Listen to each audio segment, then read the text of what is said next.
favorite person, coming to you on my newly named channel, Universal Healing. Don't you like that? You know, because I was like, I need another YouTube name. But I could not think of like what I was going to call my page. I was like, you know, it has to be something unique. It has to be something different. Something catchy. Something je ne sais quoi. Something ooh wee wee. You know, something extra like me. Yes, you guys. So the name of my channel now, you guys, is Universal A. And so basically, how I got that name was, I was sitting and I was just like, what can I name my name? All these YouTube channels have all these really cool names, and I just got Cherry Williams. Like, I need something that's going to be like saucy, you know? And so I was just like, what is it gonna be? So I just was pondering and contemplating, and I was just like, what? And I was like, healing yourself, healing for the universe. And then I was just like, Universal Healing. With an 8, because I'm a life path 8, so I had to add an 8. So Universal Healing 8. How I got it was because Universal.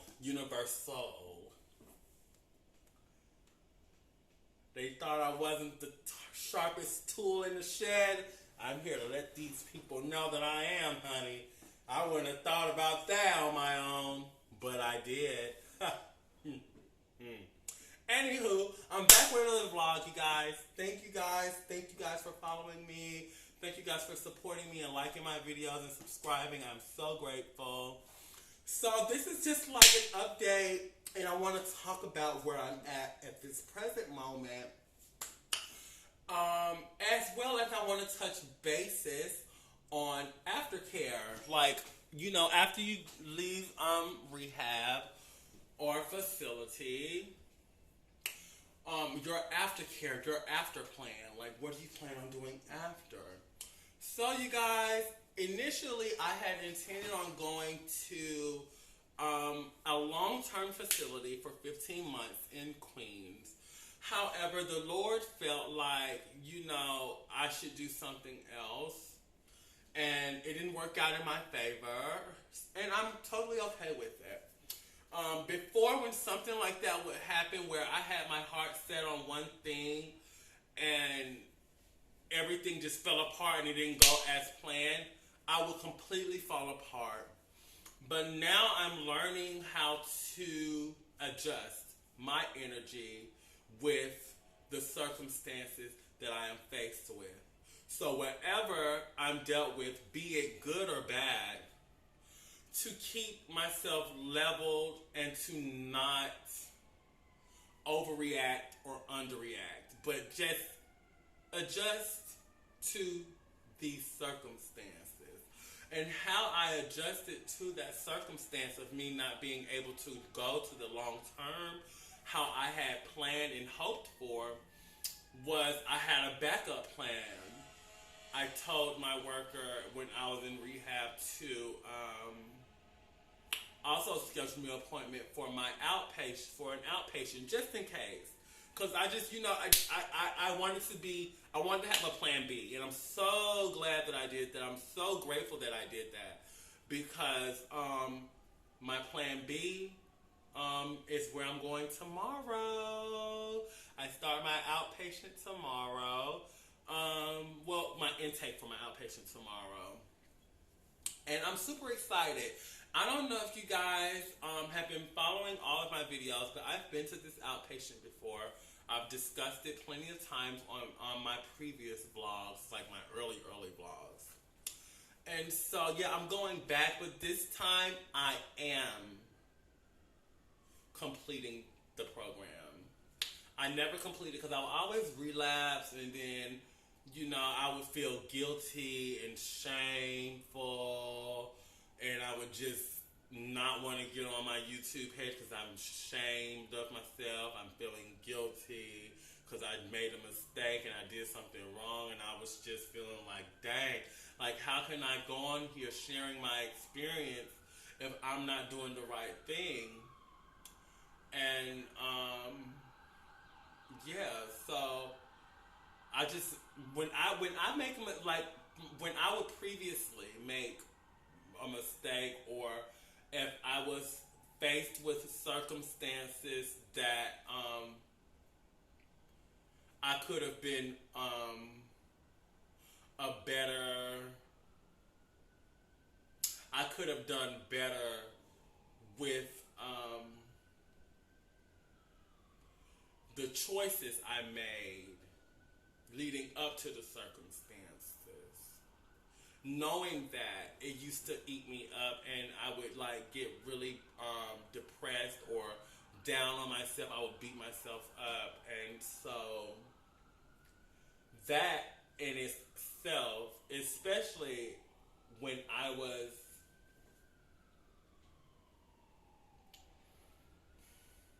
dwelling in shame and guilt.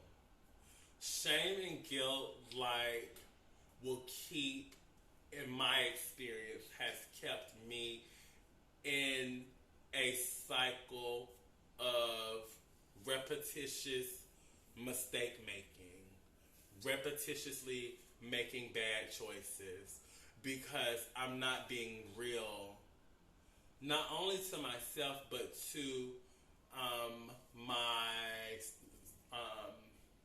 the people that care about me, you know, or going to a facility like an outpatient where they're going to keep it real with me, but because I'm feeling shame and guilt and I'm embarrassed because I don't want them to know that I relapse, I don't go back.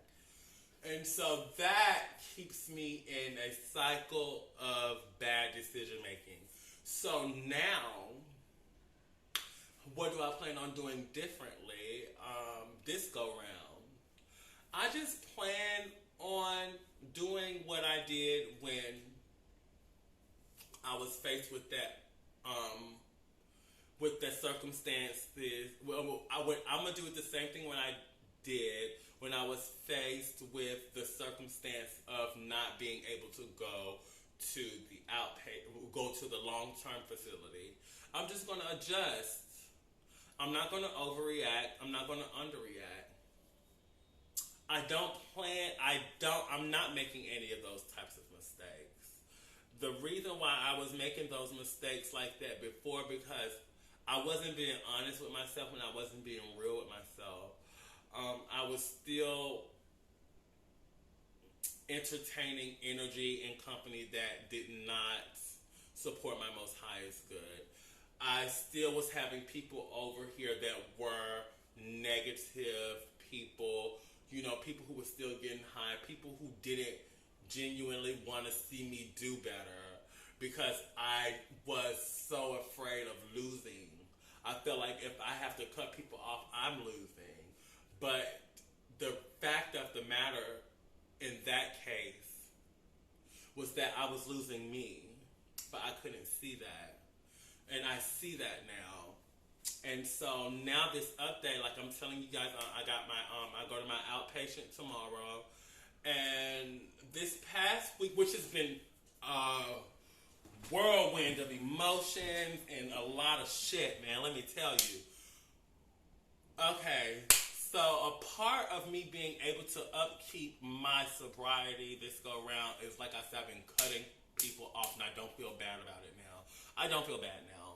Like, I don't feel freaking bad. And so, lately, I have been faced with a situation where someone who I was previously acquainted with, who I would get high with, is now harassing me, popping up at my house all times of the day, all times of the night, ringing my bell, being disrespectful, raising his voice at me, and just acting a plumb fool because I will no longer allow him to cross my threshold into my place of serenity. Because my apartment is so serene now.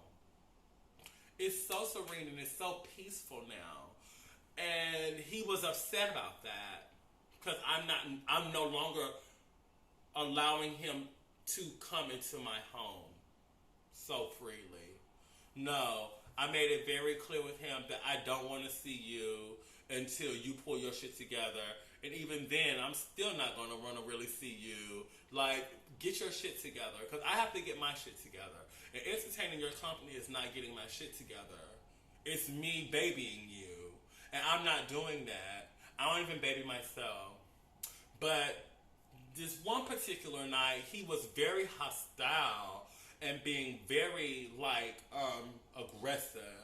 And I found myself entertaining that energy instead of adjusting my energy. I entertained it. I became overwhelmed.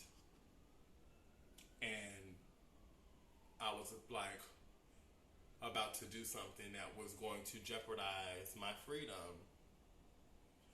But I took a moment because I was so glad that he left when he did, because had he been downstairs, I don't know what would have happened. I know I would have been in jail. I know I would have been in jail. I wasn't thinking rational. I wasn't thinking rationally. Let me say that the right way. I wasn't being sensible in that moment because I was allowing my emotions to make a decision in that moment.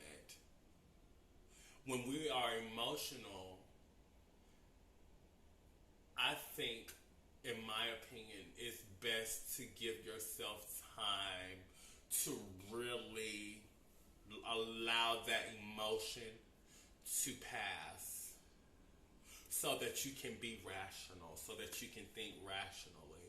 And in that moment, you know, I'm human. I'm a human, and it's my human right to feel, and it's my human right to have emotions and express them.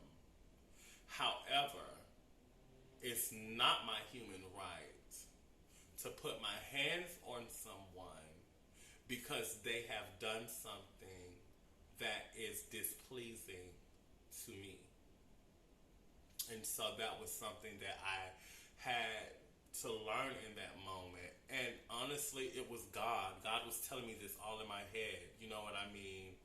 He was telling me vengeance is his. You know what I mean? Oh, he's going to take care of that.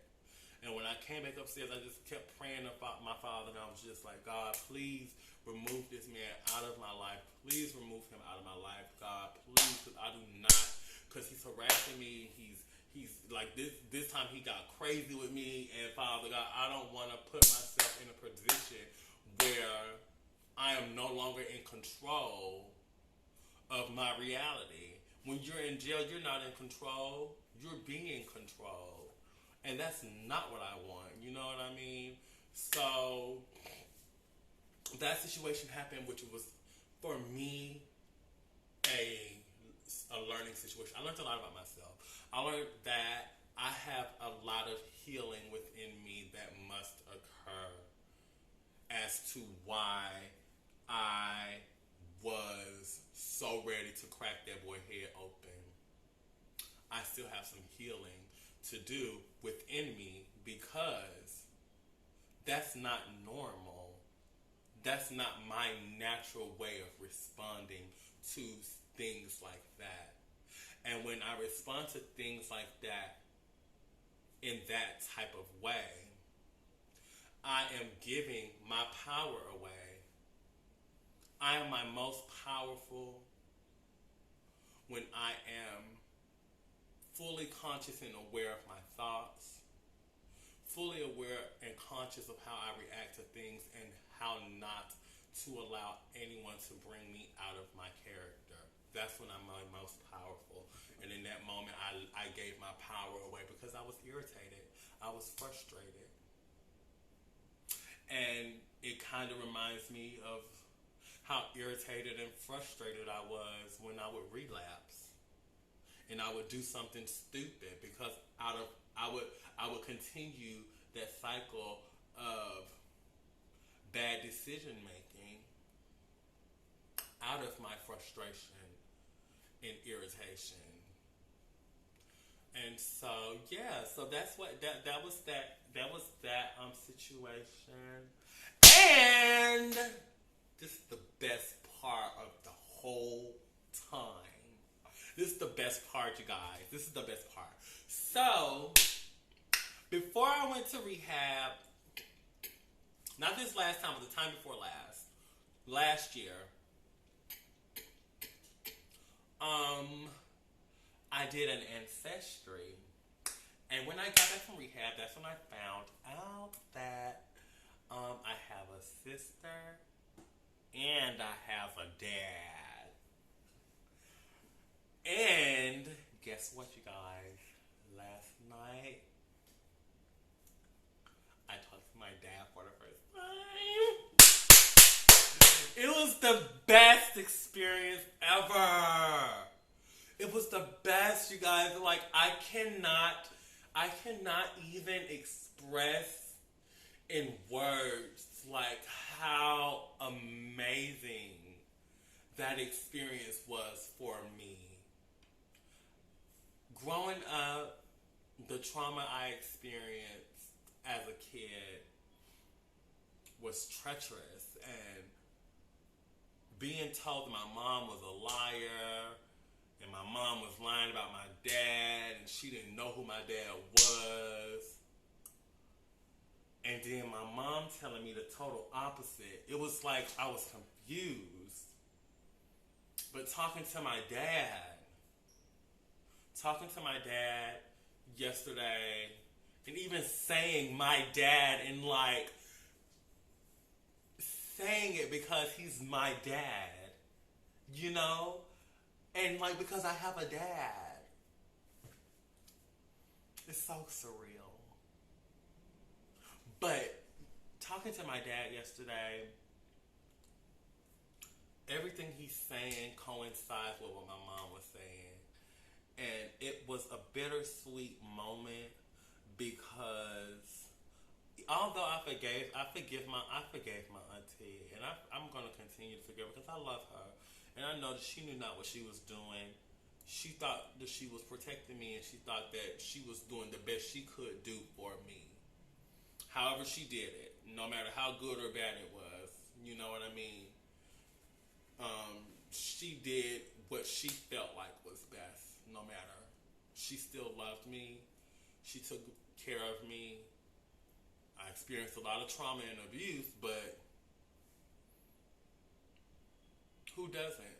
We all experience trauma. We all experience abuse in some shape or form. And who am I?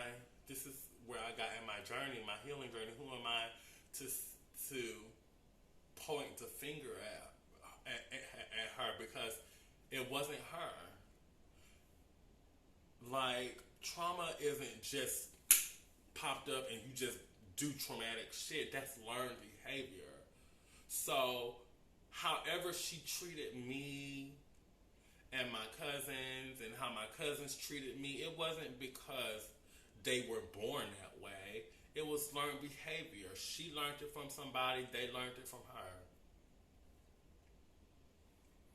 And I learned it from her because when I started going through this spiritual journey, I started to become conscious of the things that I was doing. And how I would be conscious of it would be through experiencing it from someone who I know, like my mom or my aunt or my cousins. You know, when I go back to those times, or like when I went to Atlanta and I spent time with my mom, and you know, I talked about this in a previous vlog, like how my mom really triggered me. But she triggered me, but she also taught me a lot about myself, because the same way she was acting towards me, I was having aha moments, and I was just like, bitch, that's exactly how you be acting in New York. That's exactly how you be acting. Like, you be doing the same shit. And so it was just like, dang, I be doing the same shit. That's where I get it from. So, you know, that's how I'm able to forgive, because I know that the source of this trauma cannot be tracked down, no matter how, like, you're not going to get to the source, because it started way before we were even thought of. You know what I mean? So why should I be upset or dwell on it? So that's what helped me to be able to forgive my auntie and stuff, and my cousins, or anyone who has hurt me in a way, and it helped me to forgive myself as well for the things that I have done to hurt people in my family or to hurt my friends. You know what I mean? Because it's a cycle of healing and forgiving. Forgiving is healing, and healing is forgiving. And I can't forgive myself if I don't forgive others, and I can't forgive others if I don't forgive myself. So it's just a cycle of healing, and forgiveness is healing. It sets you free from anger and anguish. You know what I mean? You're able to forgive those who have caused you hurt or pain, and free yourself of that hurt and pain. Because when you're angry and you're feeling resentment towards them, it's like you're watering, you're pouring gasoline on the flame, and the flame is just getting higher and higher and higher until it blows up. And so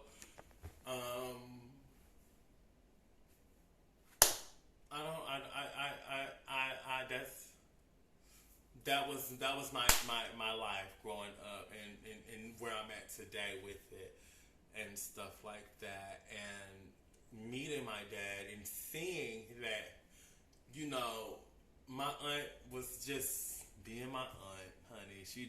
She thought she was doing the best, but my mom was telling the truth the whole time. My mom was telling the truth. My mom was not lying about his name, about him wanting to see me, about, all of that. Like, all of it was the truth, and everything that I had been told since I was a kid was a lie. It's crazy.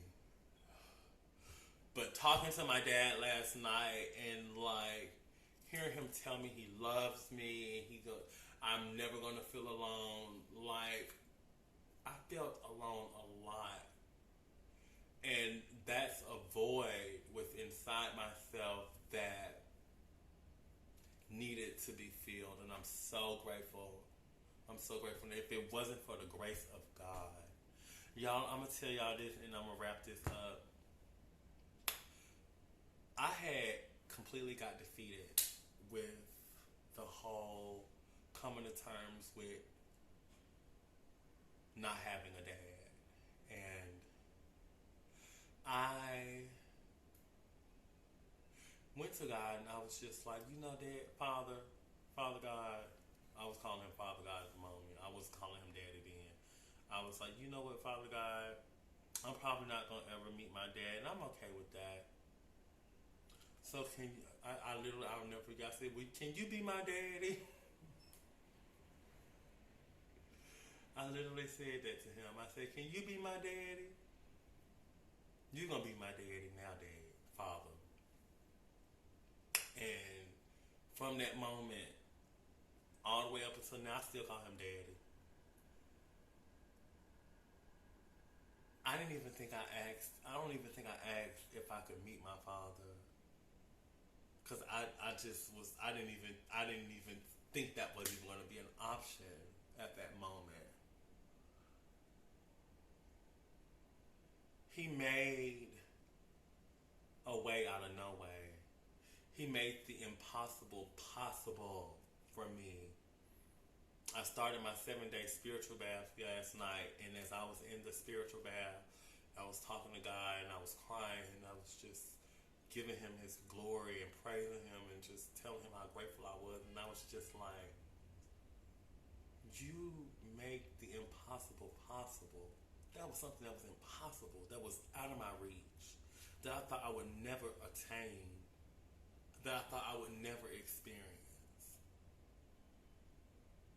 And you showed up in my life in a moment where you showed up.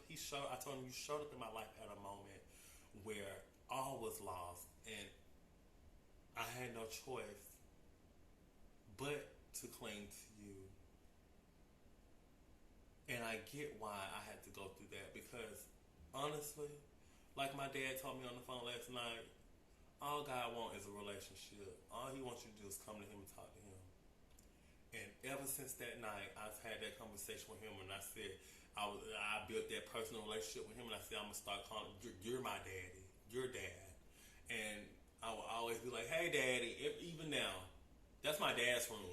My prayer room is my dad's room. I put a room in my room. I put a room in my apartment for my father. And how he just made that possible in that phone call last night, hearing my dad's voice. Honestly, y'all know I identify as trans. Now, I identify as non-binary. I'm very comfortable within myself. I'm comfortable in my skin. I still take hormones because I love expressing my divine feminine energy. I love being a divine feminine energy. But I don't care if you call me he, she, her, it, they, bitch, whore. I don't care about any of that, because honestly, what my mom said, it's not about what they call you, it's about what you answer to. And honestly, like Janelle Mosnick said, I'm everything. Bitch, I am everything. I am everything. So why should I conform myself to this box of labeling because everyone else is doing it, or because it seems no, I'm too greater than that. And my dad yesterday, he was like, I don't know, because my little sister called and prepped him and was just like, you gotta call her she, her name is Emma, and stuff like that. He was telling me, and I was just laughing. And I told my dad, I said, Dad, I am your son. I'm your son for here and now on until forever. I'm your son. It's okay to call me that. I'm not gonna get mad. Now, if he would have met me before, when I was fully in my, when I didn't know myself in my transition, and I was giving the doll, and I was thinking, how dare you call me he, when you see I got all this hair and all this body, when honestly, that's not even who I truly am. Who I truly am resides deep within me, that you can't even see my spirit. That's who I am. So now it don't bother me. I am my dad want to call me his son. He can call me his son. I'm his son. I'll be his son. I'll be his son until now forever. I love my dad. I'm so glad. I'm so happy, you guys. But anywho, you guys, thank you guys for tuning in. I am definitely going to be coming back with another vlog really, really soon. I want to tell y'all about my outpatient experience, and as well as some other stuff. I'm also said I was going to do 30 vlogs in 30 days, right? 30 days of vlogs, 30 days of vlogging. That's what I'm going to call it, 30 days of vlogging. And it's going to be vlogs every day for 30 days. Because I want to get myself in the habit of posting more vlogs, posting more content. And yeah, because I'm trying to get out there. I'm getting out there, darling. Yes. Anywho, you guys, thank you guys so much for supporting me. I will be back really, really soon. It'll be Wednesday. I'm going to come back with another vlog on Wednesday. And I want to say I'll do the 30 days of vlogging in June. That way it gives me time. I'll just do a couple of more vlogs and stuff like that. So I'll prepare for that in June. So y'all just stay tuned. Share my videos. Like my videos. Subscribe. I really love you guys. I really love you guys' support. And I'll be back with some more da-dun-da-duns.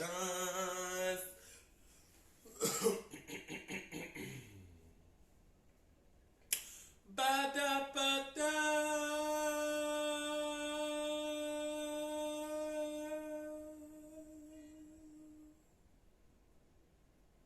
Healing yourself.